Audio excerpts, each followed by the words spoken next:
जी, long distance के बारे में एक बहुत ही ज़्यादा इंपॉर्टेंट बात सुनने में आ जाती है उन स्टूडेंट्स के लिए मैं बात कर रहा हूँ जो कि मैक्सिमम मार्क्स एक्वायर करने की कोशिश कर रहे हैं, लाइक पास वगैरह होने के लिए। तो ऑब्वियसली आपने एक लिमिटेड कोर्स पढ़ा होता है, आपने असेसमेंट स्कीम्स के मुताबिक अपनी प्रिपरेशन की होती है।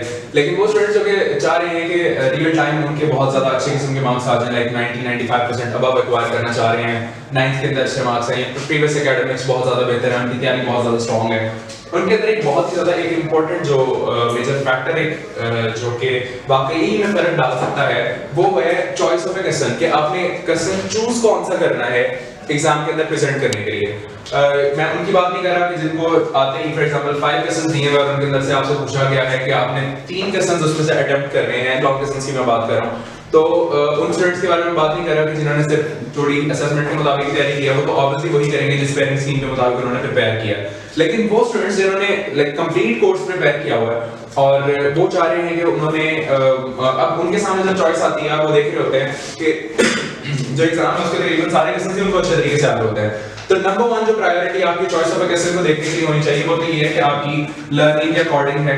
ये तो कॉमन सी बात है कि जो चीज आपको सबसे ज्यादा अच्छी आती है उसको मार्क कर लेते हैं। लेकिन अगर इन केस आपको सारे क्वेश्चन तकरीबन बराबर आते हैं और अच्छे तरीके से आते हैं और अब आप चाह रहे हैं कि आप चूज करें इनके अंदर से कि बेहतर क्वेश्चन कौन सा है कि जो प्रेजेंट अच्छा हो सकता है, तो उसके अंदर आपने वो देखने हैं जो कि आपको मार्क्स दे सकते हैं क्वेश्चन। और मार्क्स हमेशा वो क्वेश्चन देता है जिसके अंदर मटेरियल बहुत ज्यादा बन सकता हो। एग्जांपल ले लेते हैं इसकी। एग्जांपल इसकी इस तरह से कि जो फिजिक्स और केमिस्ट्री के अंदर है, केमिस्ट्री के अंदर कुछ रिएक्शंस हो सकते हैं जिनके अंदर रिएक्शंस बहुत ज्यादा सारे हैं। जैसे कि आप अगर अपने 10th क्लास की जो केमिस्ट्री की बुक है चैप्टर नंबर 2 के अंदर, उसके अंदर से अगर आप क्वेश्चंस को इवैल्यूएट करें तो उसके अंदर पीएच स्केल का एक बहुत इंपॉर्टेंट लॉन्ग क्वेश्चन है जिसके अंदर एक पूरी डेरिवेशन है। यहाँ आप एसिड की properties, chemical properties of acids वो आप कर सकते हैं बहुत अच्छे तरीके से, क्योंकि क्लियर कट रिएक्शंस हैं सामने, आप उसके ऊपर मेंशन कर देंगे तो मेरा ख्याल है कि इनफ हो जाएगा। तीसरी इंपॉर्टेंट चीज अगर आप इस तरह से देखें कुछ और रिएक्शंस आ सकते हैं फिजिक्स के अंदर। अगर आप देखें तो डेरिवेशंस बहुत ज्यादा सारी मिल सकती हैं। मास वर्ड्स की डेरिवेशन है 9th क्लास के अंदर, इसी तरीके से कूलम्स लॉ है 10th के अंदर, और इस तरह से बहुत सारे क्वेश्चंस हैं जिसके अंदर आपको डेरिवेशन मिलती है। तो सबसे पहली प्रायोरिटी मार्क्स देने के अंदर आपने वो देखनी है कि जिसमें डेरिवेशन हो।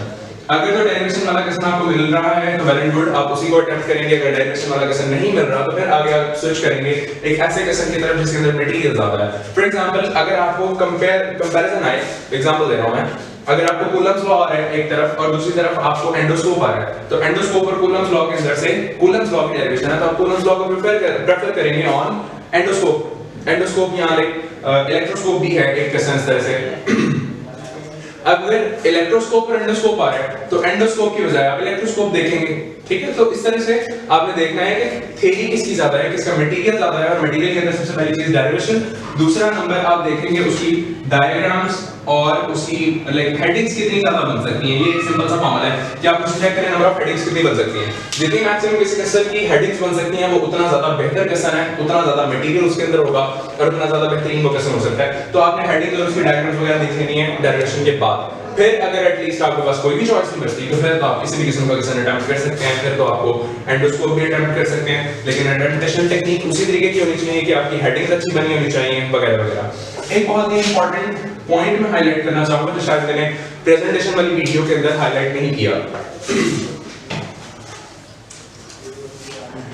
यहाँ पे मेरे पास एक पेपर है जिसकी मैं एग्जांपल अभी कुछ देर से आपको दे रहा था। ये उसके अंदर एक पीएच का क्वेश्चन दिया हुआ है, हैंडरसन इक्वेशन, ये जो कि इंटर में है लेकिन आप लोगों ने नहीं पढ़ी। इसके अंदर इस तरह से है कि सिर्फ जस्ट डेफिनेशन देके आगे सारी डेरिवेशन कर दी गई है।